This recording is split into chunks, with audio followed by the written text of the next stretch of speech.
Chers frères et sœurs, bonjour. Bonjour à tous. J'espère que vous allez bien. Nous accueillons tous les visiteurs qui seraient parmi nous et les réguliers qui sont parmi nous aussi. Vous êtes bien accueillis.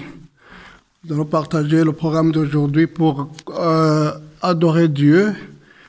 Je vous propose de vous lever pour commencer avec le premier chant, Psaume 91. Dès le matin, Seigneur.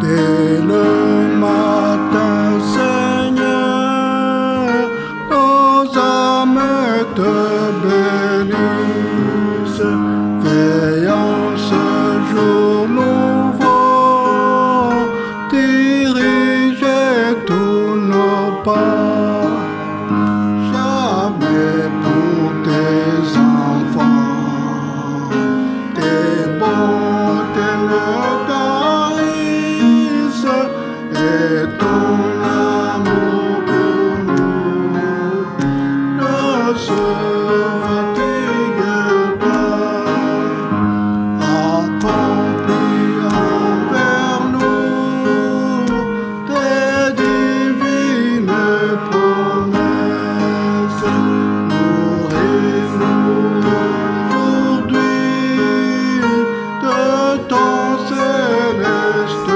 pain, sois notre défenseur dans toutes nos détresses, couvris-nous à jamais de l'ombre de ta main, car Christ donna son Fils pour racheter nos âmes, pour sauver le monde.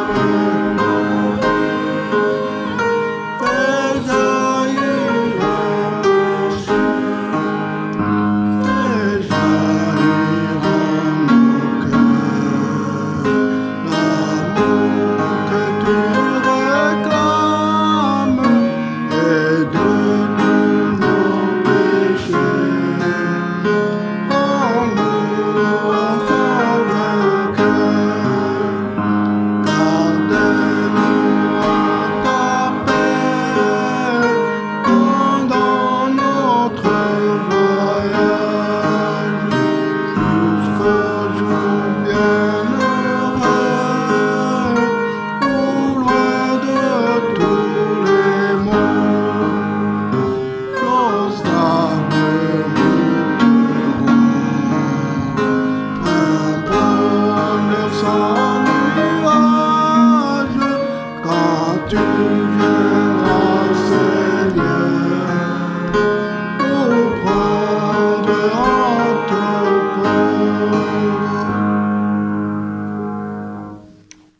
Prions. Notre beau et tendre Père Céleste, merci pour ce moment que tu nous donnes pour te louer, te célébrer. Merci pour la protection dont nous avons été bénéficiaires là où nous étions, dans les travaux, dans les différentes choses que nous étions en train de faire. Tu nous amènes ici, Seigneur, et nous voulons que le moment que nous allons passer ici nous soit bénéfique et que, Seigneur, ta présence parmi nous soit entre nous et que nous puissions te glorifier et dire ton nom. Nous voulons, Seigneur, prier pour ceux qui ne sont pas ici. Et nous voulons prier aussi pour ceux qui sont malades, pour ceux qui sont affligés, pour ceux qui sont dans les prisons, pour ceux qui ont perdu les leurs, ceux qui sont dans les hôpitaux. Que, Seigneur, tu puisses les aider afin que la parole que nous allons écouter, Seigneur, par ton Saint-Esprit, tu puisses leur faire arriver. Nous te consacrons ce moment et nous voulons que tu aides notre sœur Marie-Josée qui va parler de ta part. Puis, Seigneur, la parole qu'elle doit nous dire, nous convaincre de nos péchés et surtout que nous puissions, Seigneur, faire un pas d'en avant en te suivant. Nous demandons toutes ces grâces au nom de Jésus. Amen. Continuez à être debout, s'il vous plaît. Nous allons aussi louer Dieu dans le chant numéro 332, comme un souffle fragile, comme un souffle fragile. Ta parole se donne. C'est un chant qui nous prépare à écouter la parole de Dieu. Alors, chantons avec allégresse.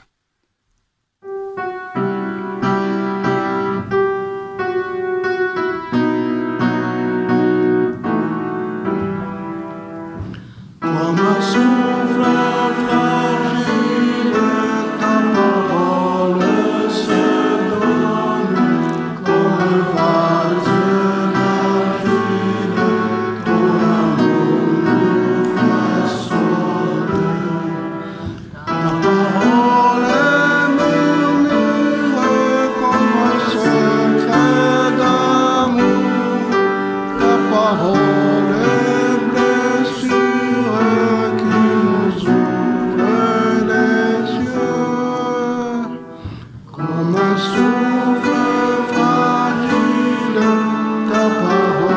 donne, comme un vase d'argile, ton amour nous façonne. Ta parole est naissance comme un soir de prison. Ta parole est semence qui promet la moisson. Comme un souffle fragile, ta parole se donne, comme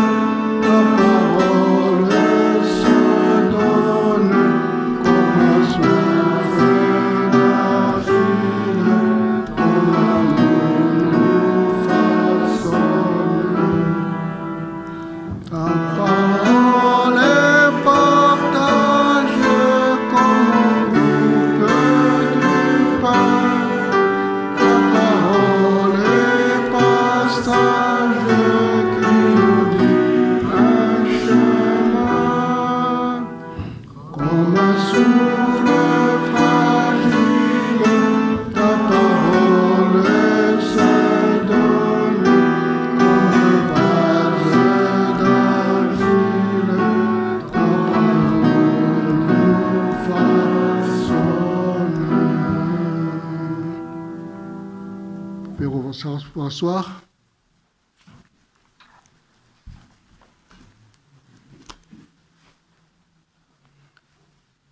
Je vous prie d'ouvrir vos Bibles. Nous allons lire dans le livre d'Ézéchiel, le chapitre 18, le verset 1 à 4 et le verset 19 à 23. Ézéchiel 18, verset 1 à 4, et puis du verset 19 au verset 23. Je lis. La parole de l'Éternel me fut adressée en ces mots. Qu'avez-vous à dire ce proverbe sur la terre d'Israël? Les pères mangent des raisins verts et les dents des enfants sont agacées. Je suis vivant, oracle du Seigneur, l'Éternel. Vous n'aurez plus lieu de dire ce proverbe en Israël. Voici, tous les âmes sont en moi, l'âme du Fils comme l'âme du Père. L'une et l'autre sont en moi. L'âme qui pêche et celle qui mourra. Au verset 19 jusqu'à 23.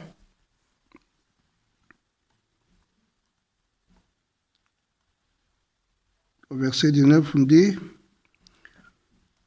vous dites, pourquoi le Fils ne supporte-t-il pas le poids de l'autre de son Père?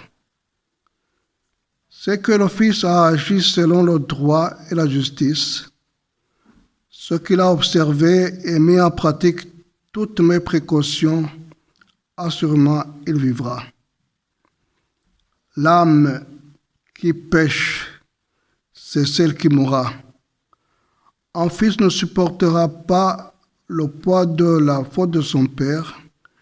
Un père ne supportera pas le poids de la faute de son fils. La justice du juste sera sur lui, et la méchanceté du méchant sera sur lui.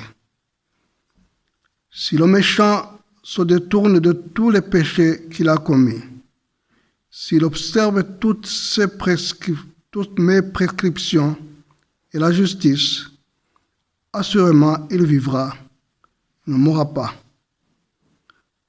Tous les crimes qu'il a commis ne seront pas retenus contre lui. Il y vivra par les faits de la justice qu'il a pratiquée. Est-ce que je désire avant tout la mort du méchant? Oracle du Seigneur éternel. N'est-ce pas qu'il se détourne de sa voie et qu'il vive? Ce matin, nous avons la joie d'accueillir Marie-Josée, qui nous vient de l'église de Namur. Bienvenue ici.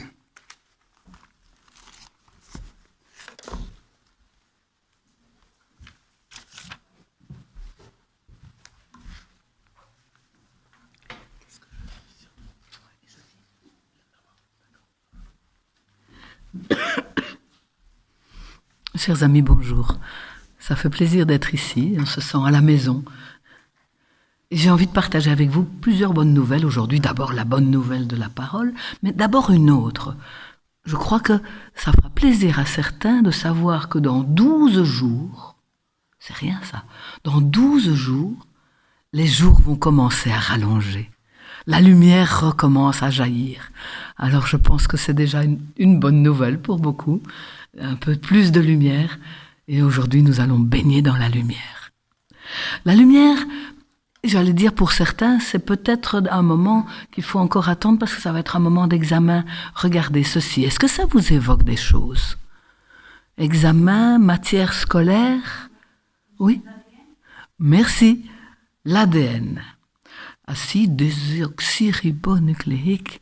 Waouh! En fait, on parlait des chromosomes, des cellules, des noyaux, tout ce qu'on apprend en biologie, peut-être en terminale, en 6e. Peut-être que ce sera une matière d'examen pour certains. Et j'aimerais vous parler d'abord de ça un tout petit peu ce matin. Parce qu'on parlait, c'était le siècle passé encore. On parlait de génétique. Ah, les gènes, nos chromosomes, l'hérédité, tout ce que nous portons peut être comme poids. C'était la devise du XXe siècle. Nous sommes tributaires de l'hérédité. Et il y avait à l'époque le grand débat entre l'inné et l'acquis. L'inné, c'est ce qui est héréditaire, génétique, donc irréversible. Vous portez ce poids-là. Mais peut-être que vous portez d'autres choses que vous avez appris par votre éducation, en étant dans votre milieu familial. Alors c'est l'acquis, le milieu. L'acquis, lui, il est réversible. Mais cette hérédité-là, irréversible, est-ce que ça résolvait tous les problèmes? Il y avait des lacunes dans cette théorie de l'hérédité, des trous, des blancs.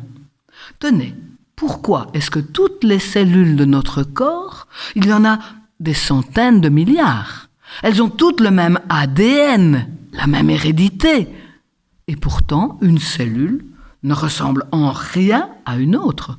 Les neurones que vous voyez à droite ne sont pas des cellules musculaires, non, ça n'est pas, l'une n'est pas l'autre, et pourtant même ADN. Oh, mieux, même ADN dans une chenille qui rampe, qui a des couleurs parfois très ternes, qui mange des feuilles, et même ADN dans le papillon, qui a d'autres couleurs, une autre manière de se déplacer, ils volent, une autre manière de se nourrir, même ADN et de telles différences.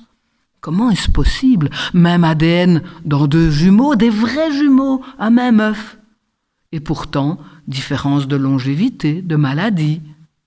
Et tenez, terrible différence de ressemblance même, alors que ce sont des vrais jumeaux. Alors pourquoi un même ADN?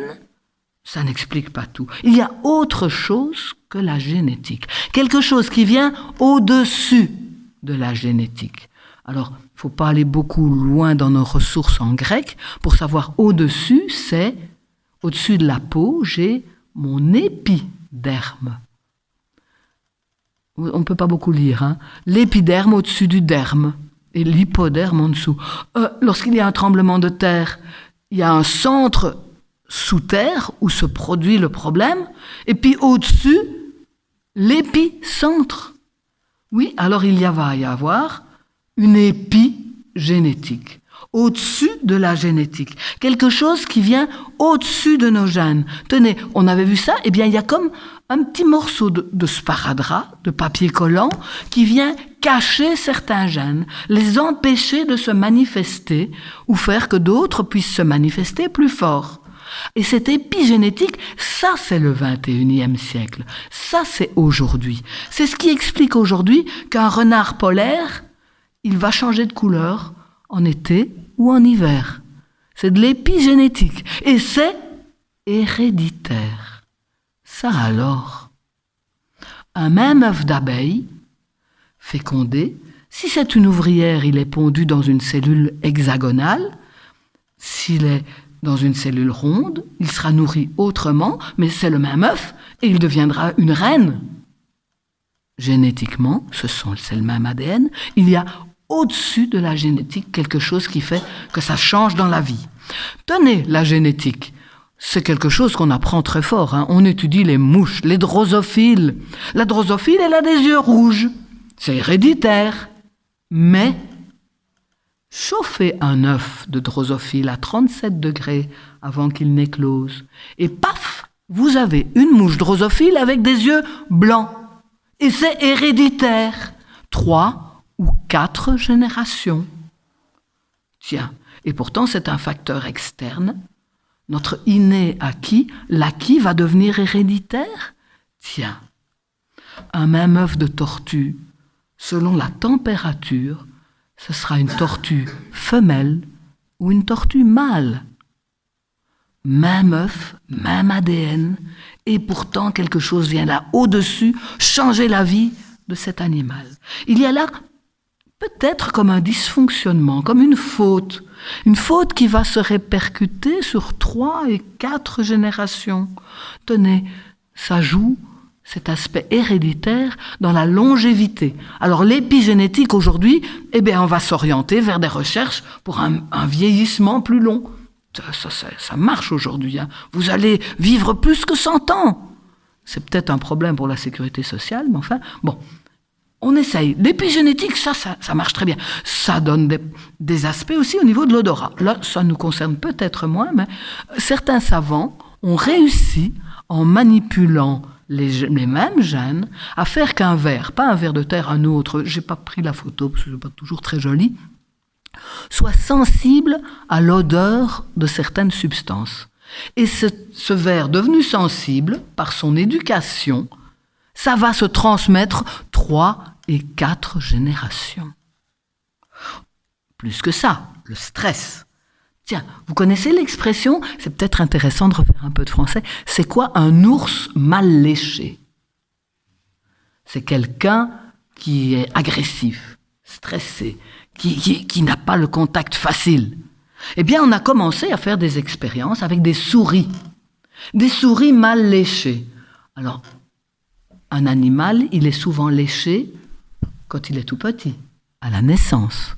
Eh bien, des souriceaux dont on a stressé les parents ou qu'on a séparés de ses parents au point qu'ils ne soient pas léchés, eh bien, il va vivre toute sa vie une vie de souris mal léchée, avec un stress, une agressivité, une violence.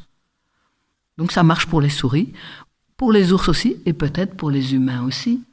un petit enfant qui n'a pas reçu sa dose de câlin, de tendresse, de sécurité, il risque de devenir un humain mal léché. Et ça peut se transmettre sur 3 et 4 générations, cette faute-là. Problème de dépression, modification des petits souriceaux mal léchés, oui. Chez ces souris, une maltraitance dans la petite enfance, ça va produire des dépressions, des modifications de comportement, de consommation de sucre, même si le petit ne connaît aucun contact avec ses parents, fécondation in vitro, eh bien, il va avoir ce problème-là qui va se transmettre, cet acquis-là va se transmettre 3 et 4 générations. Tenez, il y a des jeunes qui aujourd'hui ont autour de 22 ans aux États-Unis et qui sont des enfants, des jeunes, avec un taux de cortisol, de stress en eux beaucoup plus grand que la moyenne des gens. Savez-vous pourquoi ? Qu'est-ce qui s'est passé en 2001 ? Le 11 septembre. Les mamans qui étaient enceintes à ce moment-là, qui ont vécu un stress que nous pouvons difficilement concevoir, leurs enfants aujourd'hui vivent ce stress dans leurs fibres encore. Waouh! Encore un exemple de ce qu'une faute, un problème, une difficulté peut causer pour 3 ou 4 générations. Pendant l'hiver de 1944, aux Pays-Bas, c'est pas très loin de chez nous, l'occupation nazie a voulu affamer la population, donnant un maximum de 500 calories par jour comme nourriture. Eh bien, les personnes qui étaient exposées à cette famine, les femmes enceintes spécialement, étaient atteintes de maladies, et je vous cite dans les maladies, le diabète, l'obésité, maladies cardiovasculaires, présence d'albumine dans les urines, etc. Et des enfants petits, beaucoup plus petits que la normale. Et non seulement ceux-là sont plus petits, mais leurs enfants, c'est héréditaire, seront aussi plus petits. Effet sur 3 ou 4 générations d'une famine. Alors voilà les effets. Des phobies, la santé physique, on le voit dans les maladies, des phobies, santé mentale, troubles cognitifs, dépression et même problèmes de mémoire. L'épigénétique aujourd'hui étudie aussi ces problèmes de mémoire. Que se passe-t-il qui vient ainsi perturber nos gènes et nous empêcher de vivre plus longtemps, d'être en bonne santé mentale, d'avoir une bonne mémoire?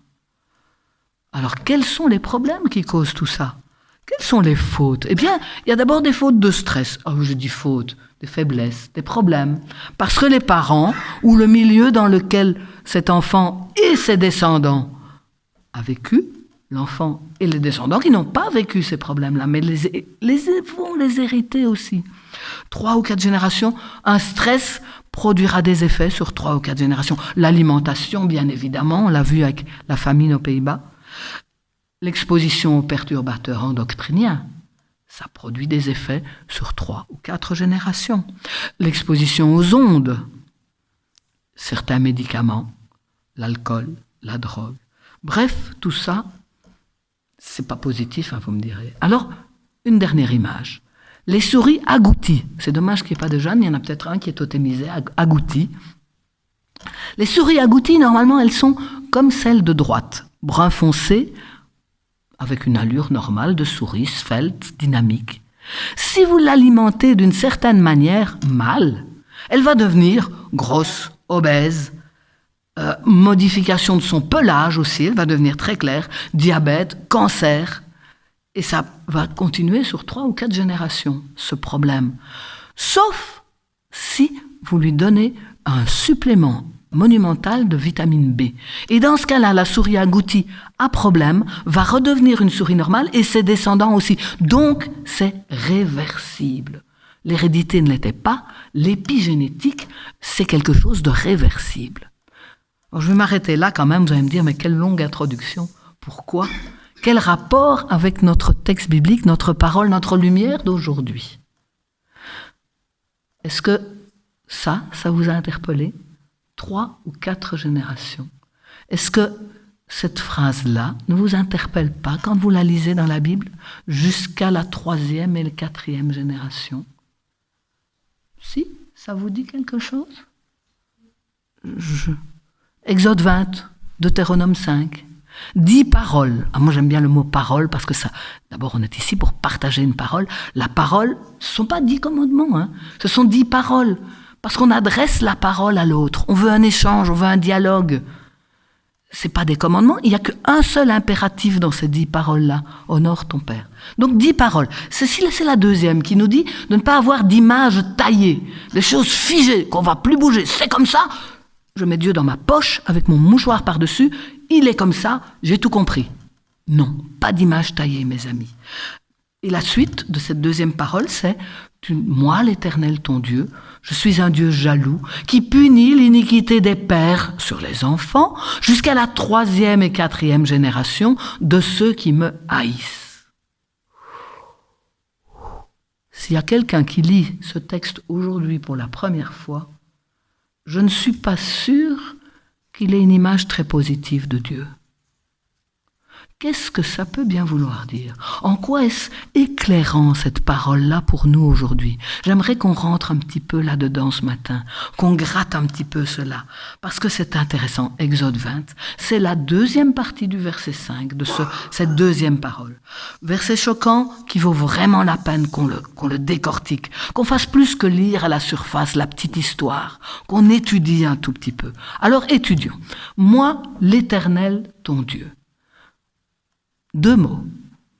D'abord Dieu, ton Dieu. C'est le mot Elohim. Bon, c'est vrai qu'on ne l'a pas souvent traduit comme ça dans nos Bibles, on met l'Éternel. Non, on met ton Dieu, pardon. Dieu, El, c'est un bélier, puissance. C'est une direction, vous connaissez tous El Al, la compagnie aérienne, qui va vers le haut, direction avec force, dynamisme. C'est aussi un pluriel. C'est un pluriel, les dieux. Tiens, eh bien oui, on le trouve pour les dieux païens aussi. Mais alors le verbe sera au pluriel. Les dieux font ceci. Mais quand ce mot Elohim, pluriel, est avec un singulier après, Elohim fait, là c'est un autre Dieu. Le Dieu des dieux, on a dit peut-être, il n'y a pas de superlatif en hébreu. Donc le Dieu qui est pluriel, le Dieu d'Abraham, le Dieu d'Isaac. C'est pas forcément le même. D'ailleurs, vous trouvez écrit « terreur d'Isaac ». Le Dieu de Jacob.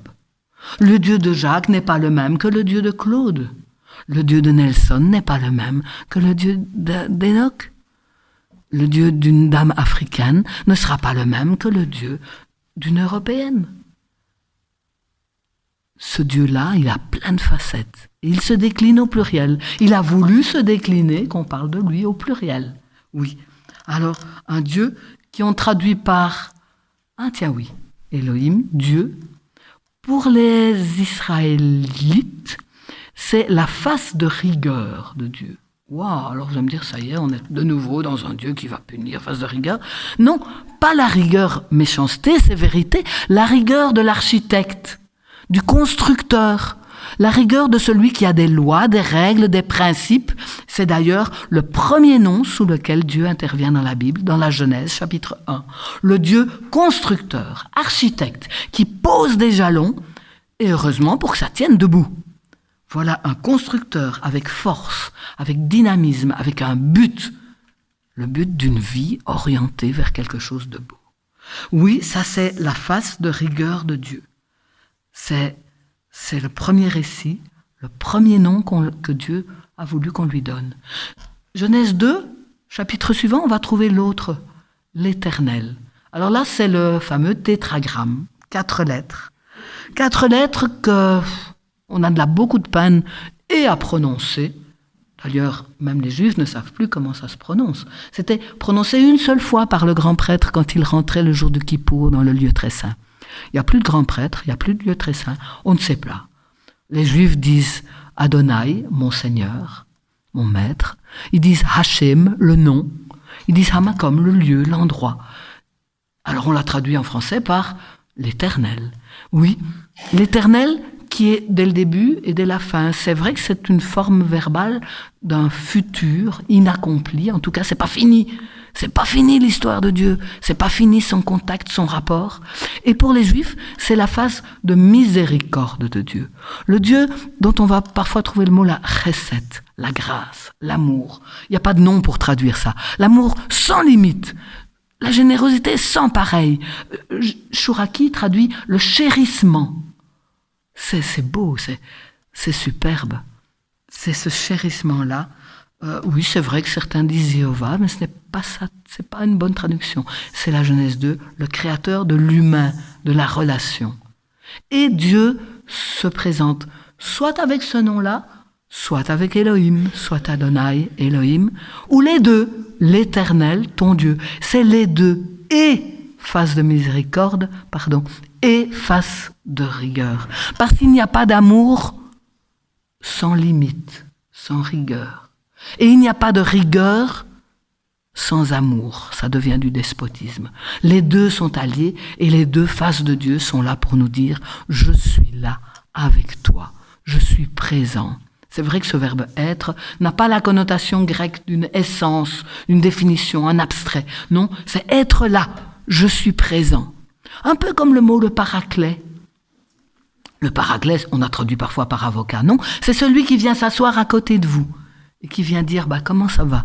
Tiens, qui vient nous écouter, qui vient nous dire de bonnes paroles. Voilà ce Dieu, face de miséricorde, face de rigueur, les deux. Voilà déjà l'introduction. Moi, je suis celui-là, celui qui veut être avec toi, bonté, amour, force et dynamisme, qui va te donner un sens à ta vie. Phrase suivante, je suis un Dieu jaloux. Ah, là encore, on a un regard qui n'est pas forcément positif sur ce mot jaloux. La jalousie, pour nous, c'est quelque chose qui va vous enfermer, qui va vous bloquer, qui va vous empêcher d'être libre, d'être vous-même. C'est une violence, oui, une violence dans le non-dit, méfiance, ou dans le dit, des reproches, quand ce n'est pas une violence physique, tout à fait. En tout cas, certainement pas des relations épanouissantes. Alors, si nous mettons Dieu à notre image, alors évidemment, ce Dieu jaloux, c'est pas très sympathique. Et si on regardait plutôt à essayer de définir jaloux autrement? Le contraire du mot jaloux, c'est quoi? Pas d'idée? Si je vous dis celui-là, indifférent, tu fais ce que tu veux, ça m'est complètement égal. Ou alors, insensible. Moi, ça me fait rien, tout ce que tu fais. Ah, ça, c'est vraiment pas positif, toutes ces choses-là. Mettons du positif. Un Dieu préoccupé. Ah, je suis un Dieu qui pense à toi, qui te voit, et qui souffre parfois. Un Dieu qui t'aime au point d'être amoureux. Vous avez assez d'exemples bibliques d'un Dieu amoureux, qui veut des épousailles, des fiançailles, un Dieu ardent. Une autre manière de traduire ce mot jaloux, que vous trouverez dans plusieurs traductions, un Dieu zélé. Oui, alors si on disait concerné passionnément, parce que la passion, c'est super beau, c'est aussi de la souffrance, et je pense que Dieu doit souffrir bien des fois. Et voilà un Dieu passionnément amoureux, passionnément concerné. Ah, ça change tout. Ce n'est plus un Dieu avec une jalousie mesquine, à notre image parfois, mais un Dieu tellement plus grand, avec des projets tellement plus grands, préoccupé, amoureux pour ça. Youpi, on peut avancer dans le texte. Éternel, ton Dieu, je suis un Dieu amoureux. Ah, la suite du texte parlait de l'iniquité des pères sur les enfants. Iniquité, c'est le mot faute. Mais une faute, vous pouvez avoir des gommes, ça se corrige. Une faute, c'est pas forcément, même si ça vit 3 ou 4 générations, c'est pas forcément particulièrement abominable, terrible, écrasant. Il y a 3 mots en hébreu, essentiellement 3 mots pour parler de la faute. La première, c'est ce qu'on connaît, on passe à côté du but, on rate, on dérape. On retire une autre flèche si la première a raté son but. La deuxième, c'est la faute, l'injustice. C'est ça. Ce qui est injuste, c'est pas juste, ça fait mal. Voilà ce sens du mot faute ici, quelque chose qui a fait du mal. La troisième, c'est encore plus grave, c'est la rébellion, la révolte. Là, je mijote quelque chose et ça ne va pas. Et je vais devenir méchant. par réaction. Non, ici c'est simplement la faute, l'iniquité, l'injustice. C'est pas juste que des enfants souffrent. C'est pas juste ces choses qui se transmettent 3 et 4 générations. Oui, s'il y a une injustice. Ok. 3 et 4 générations, j'ai parlé, pardon, je perds un peu mes mots là, la faute, l'injustice, des blessures, oui, et l'exemple que je peux donner une blessure, oui. Un parent violent, un parent peu affectueux, ça peut donner des enfants qui auront d'autres difficultés dans la vie, qui seront moins armés que d'autres, oui, qui auront été maternés beaucoup plus. Oui, tout cela existe jusqu'à la 3e génération. Nous sommes influencés. Nous portons peut-être les problèmes de nos arrière-grands-parents, de secrets de famille, ou peut-être que nous influençons nos enfants. Alors, la question qu'on va se poser face à cette hérédité, c'est qu'est-ce que Dieu va faire de tout ça? Ça joue jusqu'à la 3e et 4e génération. Oui, les fautes, les injustices, les blessures, non seulement par la mère, mais même par le père, oui. Alors, qu'est-ce que Dieu fait dans tout ça? Je suis l'Éternel ton Dieu, un Dieu d'amour et de limite, la limite qu'on trouve déjà dès le début dans la Genèse, l'arbre qui met une limite. Un Dieu qui t'aime passionnément, ok, qui punit la faute, les petites erreurs des pères sur les enfants. Je voulais voir avec vous, tenez, 3 remarques. Qui punit avec un S. Alors nos petits amis qui voient du français disent non, ça va pas, il faut un T, la 3e personne, un S parce que c'est je. C'est bien Dieu qui parle. Je punis. Il n'y a pas de faute d'orthographe. Ok, première chose. 2e remarque, qu'est-ce qu'il punit? Alors, on entend souvent, on va dire, il va punir les enfants à la 3e et 4e génération. Souvenez-vous de notre lecture, Ézéchiel. Ce n'est jamais quelqu'un qui est puni à la place de quelqu'un d'autre. Ce n'est jamais un père qui est puni à la place de son fils, ni un fils à la place de son père. Ça repose toute la christologie aussi, d'ailleurs. En quoi est-ce qu'un fils pourrait être puni pour mes fautes à moi? Bon, bref, la faute des pères sur les enfants. Qu'est-ce qui est puni? Est-ce que c'est les enfants qui sont punis? Est-ce que ce sont les pères qui sont punis? Regardons notre texte. Qui punit? COD, c'est quoi? Complément d'objet direct. Il punit quoi? La faute. Tiens, on punit une faute. C'est pas français, ça. Il y a quelque chose qui ne va pas. Alors ma 3e remarque, ça va peut-être être, est-ce que c'est vraiment punir? Est-ce que c'est vraiment ce verbe-là? Bizarre. Voyons voir. Il y a 306 versets qui utilisent ce verbe. Alors, on ne va pas aller voir les 306, mais je vais vous proposer les 5-6 traductions qui ont été proposées pour ce verbe-là. D'abord, première traduction, c'est se souvenir. Je vais lire avec vous quelques versets, et puis pour les 3 derniers, j'aimerais qu'on prenne ensemble dans notre Bible pour voir comment ça a été traduit dans la version que vous lisez. Pour le moment, on va prendre les versions les plus simples. Se souvenir, Jérémie 29, verset 10, Dieu qui dit « Je punirai vous et j'accomplirai à votre égard ma bonne parole » Ben non, je me souviendrai de vous. C'est le même verbe, c'est pas punir, c'est se souvenir de. Je me souviendrai de vous, je vous aurai à l'esprit, mes amis, je ne vous laisse pas tomber, j'accomplirai ma bonne parole. Il n'y a rien de punition dans le fait d'accomplir une bonne parole. Ok? Premier sens de ce verbe, pakad en hébreu pour ceux qui le veulent. Ok? Deuxième sens, deuxième texte où on va retrouver ce même verbe. Regardez, venir voir. C'est lorsque on envoie le petit David aller voir ses frères sur le champ de bataille et les voir ses frères se faire apostropher par le géant Goliath. Et le papa, en envoyant le petit David vers ses frères, dit « Tu verras si tes frères se portent bien. Tu m'en donneras des nouvelles. » C'est non seulement se souvenir de quelqu'un, mais aller faire la démarche, aller voir. Qu'est-ce qui se passe? Regarder, être attentif. Voir, au point du 3e verbe, la 3e traduction, visiter. Va les visiter. Le texte que je vous ai mis dans Ruth, l'Éternel avait visité son peuple. Pas pour le punir, pour lui donner du pain. Pour le bénir. 3e traduction, visiter. C'est la traduction, m'avait dit Dirk, en néerlandais. dans notre texte d'Exode 20, moi qui suis l'Éternel ton Dieu qui punit, qui visite. Ah, c'est déjà un petit peu plus positif, n'est-ce pas? Qui visite. Autre traduction, même traduction, visiter, dans le psaume 65, on parle à l'Éternel, on lui dit, tu visites la terre, pas pour la punir, tu lui donnes l'abondance, tu la combles de richesses. Avouez que c'est encore une traduction tellement plus positive. Tu visites. Ok, se souvenir, aller voir, visiter, mieux, prendre soin de quelque chose.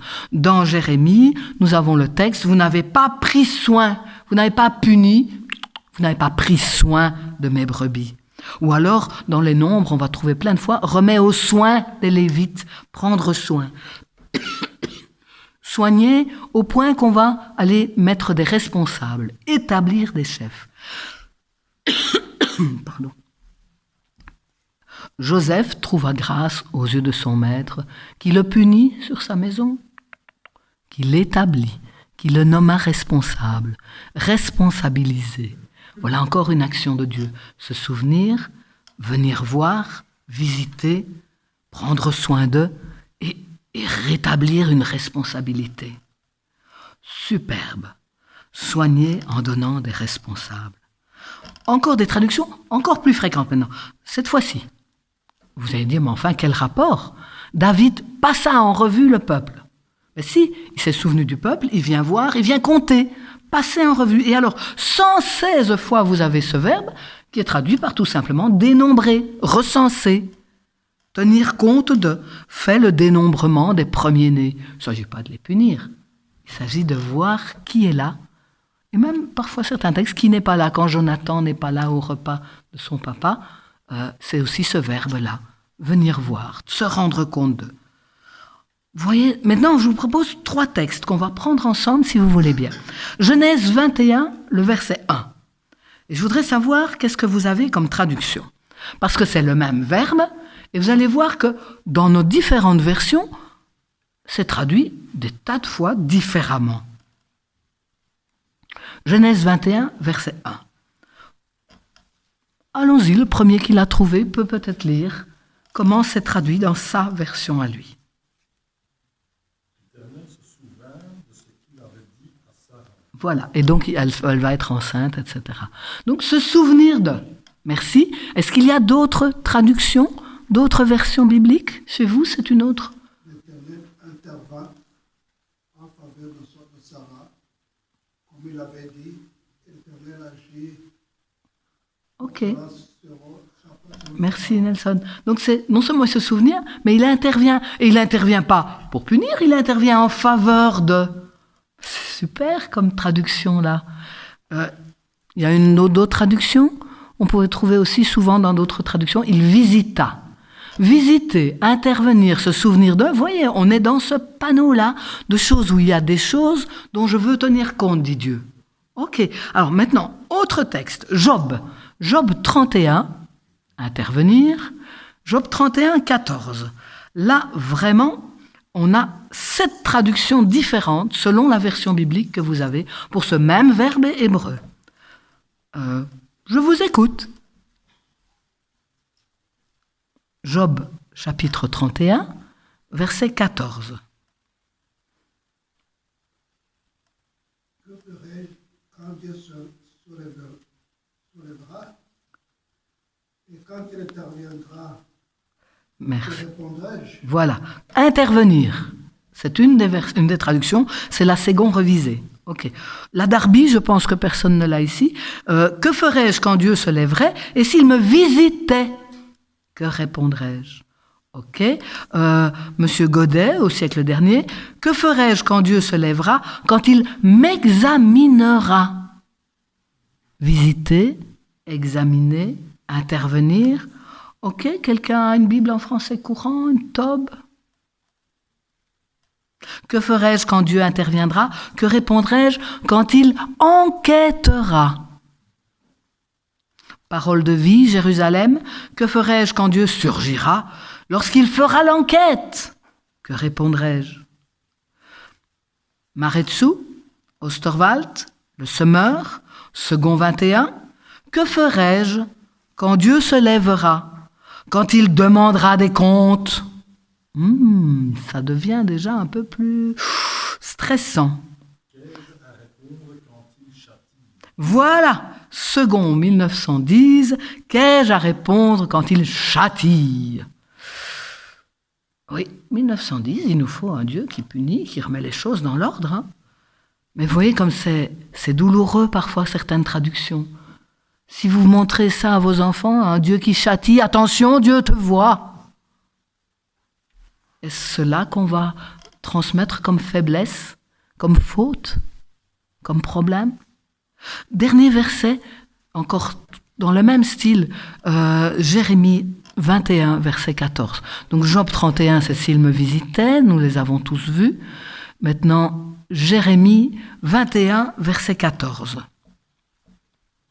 Là aussi, plein de traductions différentes. Claude, tu gardes la tienne pour la fin.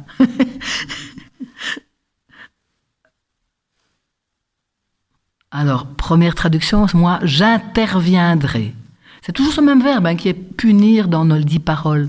J'interviendrai contre vous. Ouh là là. Alors non, là je mets quand même un petit bémol avec ce contre, gardons-le à l'esprit, on va en revenir tout à l'heure. Autre traduction, j'interviendrai contre vous, c'est français courant. Nouvelle Bible second? Non. Je vous ferai rendre des comptes. Ah, la Tobe. Je sévis contre vous. Osterwald, Maretsu, Darby. Je vous punirai selon le fruit de vos actions. J'agirai contre vous.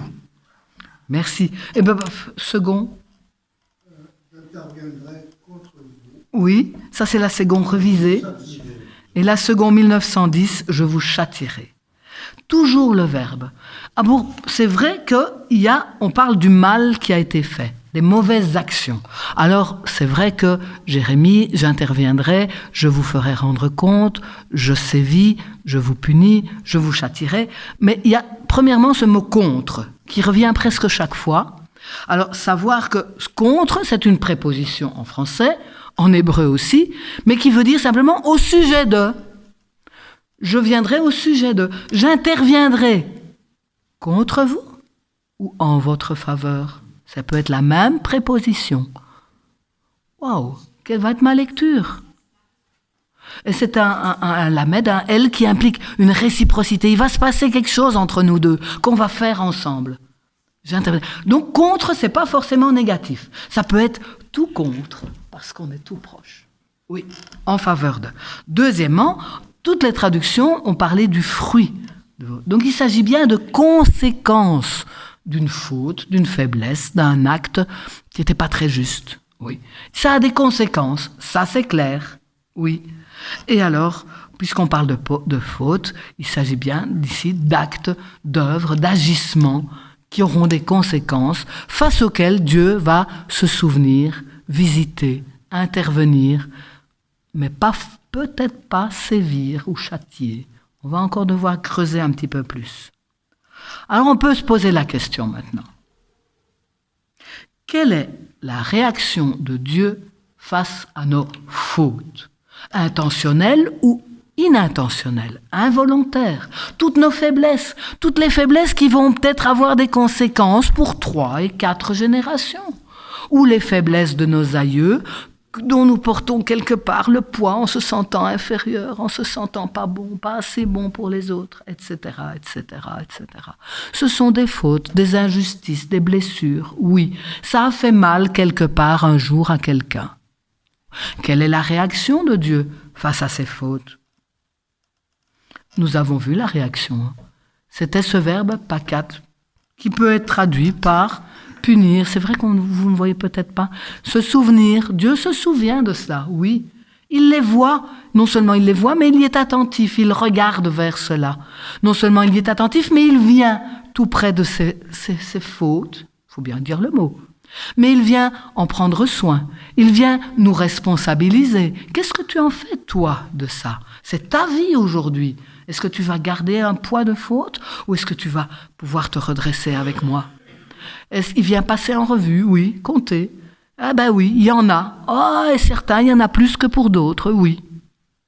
Mais il vient intervenir. Il vient dire maintenant, je suis là, je suis avec toi, présent.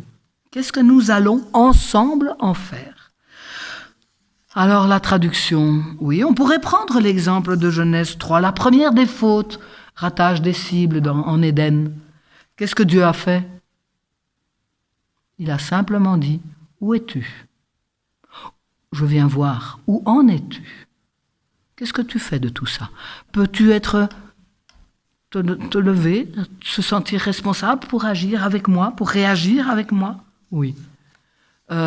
On pourrait encore parler longuement du fait qu'ils sortent du jardin d'Éden. C'est pas être chassé, c'est pas une punition. Ça encore, il faudra vraiment qu'on relise tout ce texte un jour.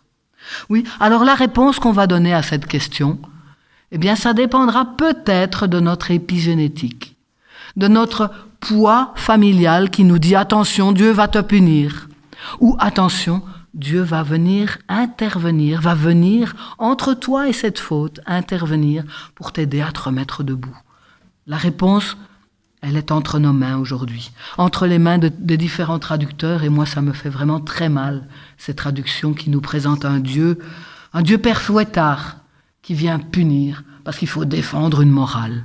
Mais c'est bien plus que ça, mes amis.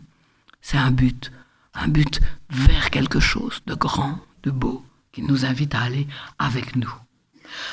Oui, il s'agit, finalement, tenez, lorsqu'on relit tout ce texte maintenant, moi, l'Éternel, plein d'amour, ton Dieu qui sait poser des jalons et des limites et voir ce qui est juste et pas juste, qui suis un Dieu amoureux, qui vient visiter des fautes, oui, parce qu'elles sont là, la faute que des pères un jour ont commise et qui se transmettent sur 3 et 4 générations.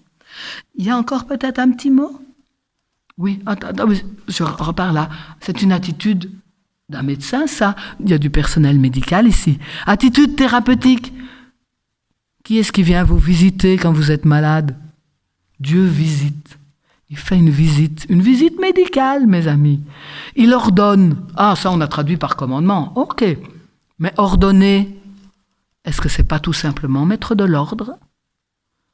Mettre de l'ordre dans sa chambre?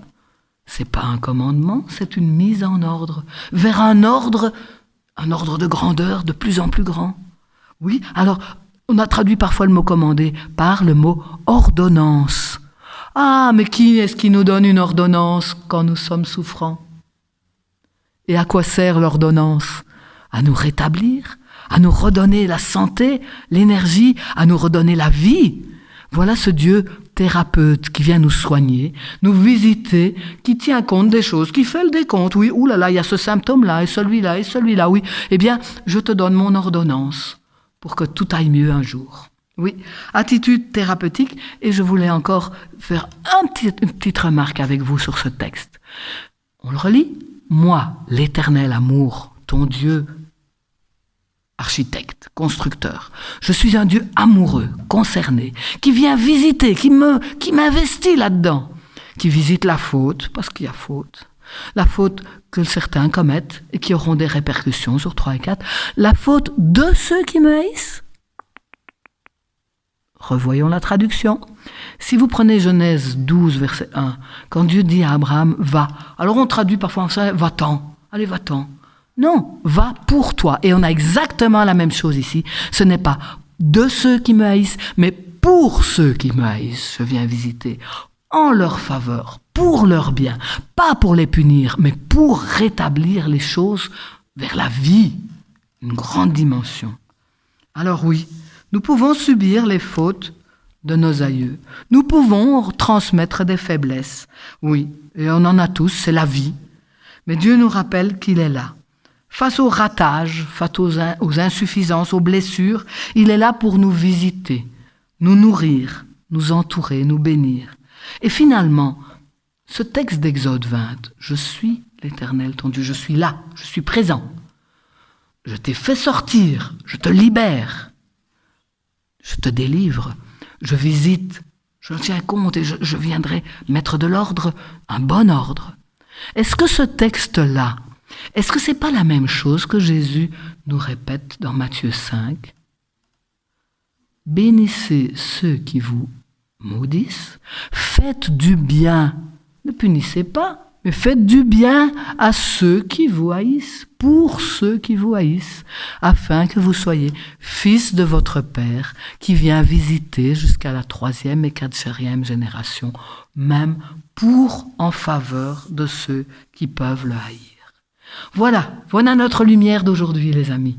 Un Dieu passionné, amoureux, thérapeute, qui vient pour nous faire du bien. Même si par moments, il peut arriver qu'on lui dise « Ah non, moi je ne comprends pas, je ne suis pas d'accord, Seigneur ». C'est ce qu'Abraham a fait devant Sodome et Gomorrhe. Non, Dieu dit « Eh bien, on va travailler ensemble afin que les faiblesses, même sur 3-4 générations, elles en sortent quelque chose de bon. Je viens vous visiter, les amis. Eh bien, recevons cette visite en ce sabbat. Bon sabbat, bonne visite médicale de notre Seigneur. Amen. Amen.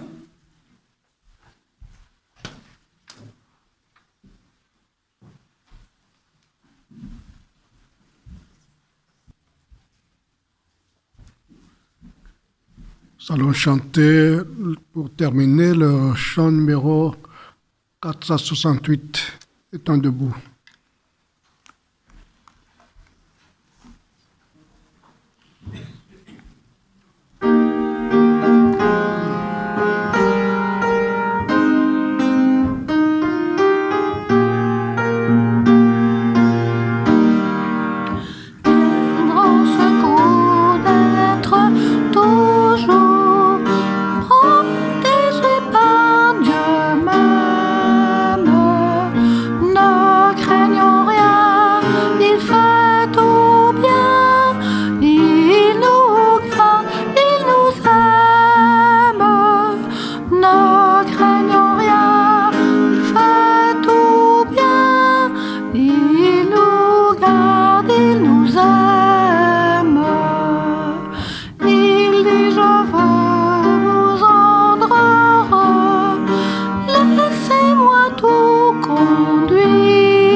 Nous voulons remercier ensemble notre Père. Notre Père, toi qui te définis comme l'amour, mais un amour qui nous construit, qui nous aide à trouver notre voie, un sens à notre vie, et un sens toujours plus haut, toujours plus grand, toujours plus rayonnant, débordant. Merci pour tout ce que tu fais dans nos vies, à chacun, chacune ici ce matin. Merci de ce que, à travers nous, tu veux faire pour les autres.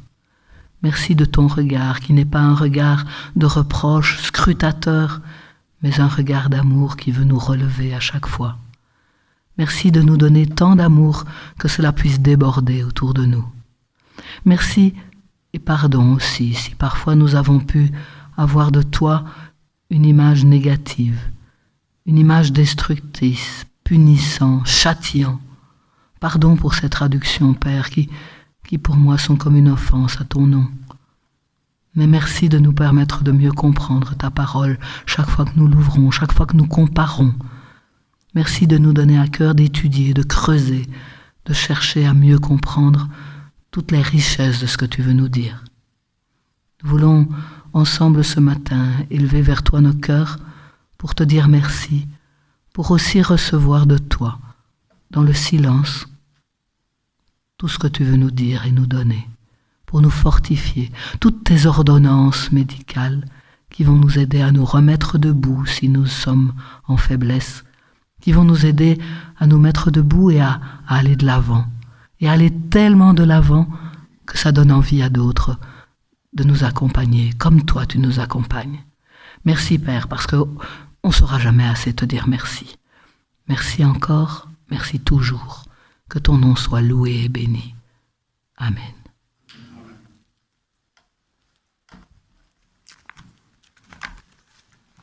Que la grâce de Dieu soit parmi nous.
Nous lisons dans 2 Pierre 5, verset 7.